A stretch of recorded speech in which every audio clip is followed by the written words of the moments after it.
बाप्पाचं आगमन होत आहे आणि आगमन सोहळे आज आपल्याला पारळमधनं पार पडताना पाहायला मिळत आहेत। मोठ्या प्रमाणात गणेशोत्सवाचे पदाधिकारी असतील, गणेशोत्सव मंडळाचे पदाधिकारी, लाडका बाप्पाचे भक्त असतील, हे सगळे आपल्याला इथं पाहायला मिळत आहेत। समोर आपण बघू शकतोय ताडदेवचा इच्छापूर्ती देखील आपल्याला दिसतोय आहे। काय सांगाल, कसा उत्साह आहे? खूप जोरात उत्सव आमचा आहे। यावर्षी आमची मूर्ती सुद्धा मोठी आहे आणि आम्ही सगळे तारदेव विभागातले गणेशोत्सव मंडळ, आमचे ज्वाला क्रीडा मंडळ, हा गणपती आमचा तारदेवचा इच्छा मूर्ती आहे। यंदाचं कितवं वर्ष आहे?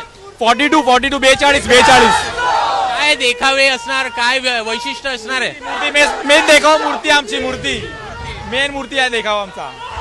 बघू शकतो हे मूर्ती आमची महत्त्वाची असणार आहे। मंडळाचे अध्यक्ष देखील आपल्या सोबत आहेत।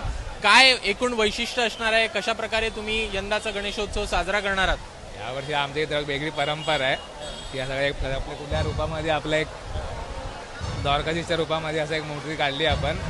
सगळ्या मुलांचा उत्सव आणि आमच्या लालबागचे मनसा सगळ्या उत्सवाने एकदम चांगला प्रयत्न केला। मुलांनी पण आमच्या सगळे यशस्वी प्रयत्न झाला। सगळे आम्ही एक चांगला उत्सव साजरा करणार आहे यावर्षी 2024 बस। एकूण बघायचं तर मोठा ढोल ताशाचा गजर इथे आपल्याला होताना पाहायला मिळतो आहे। आपण जर का बघितलं तर मागे पण आपल्याला गणेश बाप्पाच्या मूर्ती ज्या आहेत त्या आपल्या लाडक्या आगमन मंडपामध्ये आपल्याला सगळ्या जाताना पाहायला मिळणार आहे। एकूणच पुढच्या महिन्यामध्ये जे गणेशोत्सव आहे ते आपल्याला होताना पाहायला मिळेल आणि त्या अगोदरच आगमन सोहळे जे आहेत ते पार पडताना दिसत आहेत। कॅमेरामॅन हेमंत कदमसह अभिषेक मुठाळ, एबीपी माझा, मुंबई।